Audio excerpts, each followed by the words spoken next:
Assalamualaikum warahmatullahi wabarakatuh. Sebelumnya perkenalkan nama saya Abdullah Husain Abror dengan NIM 220121608875.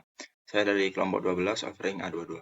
Di sini saya mendapatkan bagian uh, mereview jurnal pada bab Whiteback Ethic as Design.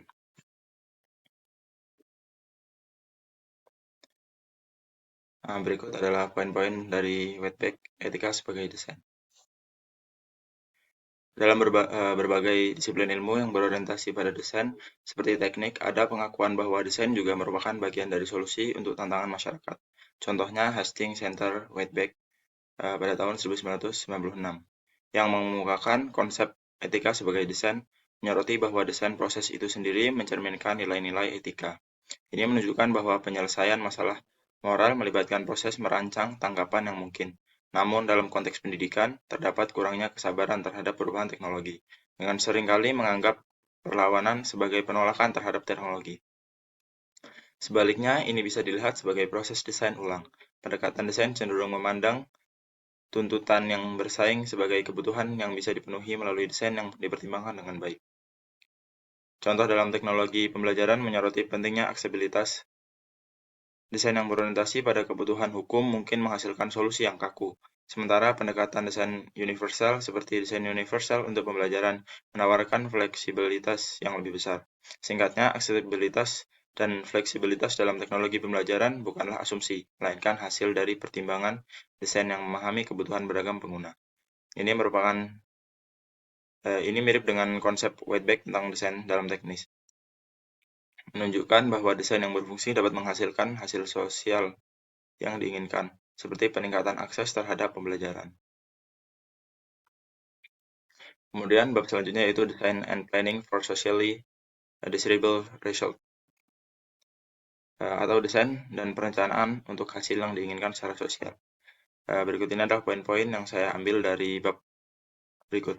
Yang pertama, desain dan etika. Melalui lensa desain, kita mengubah etika dalam bidang kita. Kaufman pada tahun 2000 menawarkan model kinerja organisasi yang menekankan dampak sosial sebagai dasar perencanaan, implementasi, dan evaluasi. Yang kedua, desain untuk hasil etis. Desain seperti Matchdog menggarisbawahi pentingnya merencanakan hasil etis. Desain yang bertujuan untuk perubahan sosial dan lingkungan menjadi bagian integral dalam proses desain. Yang ketiga, teknologi pendidikan dan dampak sosial. Teknologi pendidikan seperti pembelajaran jarak jauh dapat memiliki dampak sosial yang signifikan, termasuk meningkatkan aksesibilitas dan mengurangi kesenjangan sosial. Namun perlu dipertimbangkan dampak yang tidak diinginkan.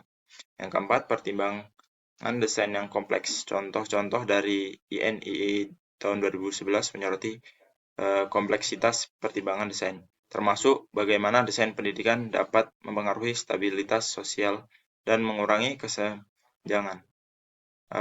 Pertanyaan etis tentang tujuan dan dampak harus menjadi fokus dalam proses desain.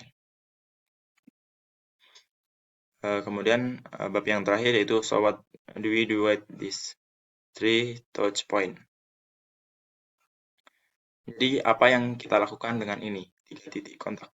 Tujuan umum dari bab ini adalah untuk menyarankan bahwa kita dapat memikirkan kembali etika dan sebagai imbalannya juga memikirkan kembali desain. Karena bagaimana kedua konstruksi ini berinteraksi. Yang pertama, praktisi reflektif. Konsep praktisi reflektif menyoroti pentingnya refleksi dalam desain. Desainer perlu mempertimbangkan nilai dan keyakinan yang mereka bawa ke dalam desain, serta memperlakukan desainer sebagai inti dari proses desain. Yang kedua, desain berbasis penelitian. Hubungan antara penelitian dan desain menunjukkan bahwa penelitian mendefinisikan praktik profesional dan memandunya. Penelitian memberikan informasi tentang bagaimana melakukan desain dengan baik, termasuk dampak sosial yang diinginkan. Yang ketiga, etika sebagai desain. Etika dapat diintegrasikan langsung ke dalam proses desain dengan mempertimbangkan pemangku kepentingan secara menyeluruh, dampak sosial, keadilan sosial, dan faktor budaya. Ini memungkinkan desainer untuk merancang dengan cara yang memperhatikan dampak sistematik atau sosial, serta hasil pembelajaran. Melalui pendekatan ini, desainer dapat memulai dengan praktis reflektif, menggunakan penelitian sebagai dasar untuk desain yang terinformasi, dan mengintegrasikan etika secara langsung ke dalam proses desain. Demikian tadi penjelasan dari saya. Mungkin apabila ada salah kata dan perbuatan saya mohon maaf. Saya akhiri, wassalamualaikum warahmatullahi wabarakatuh.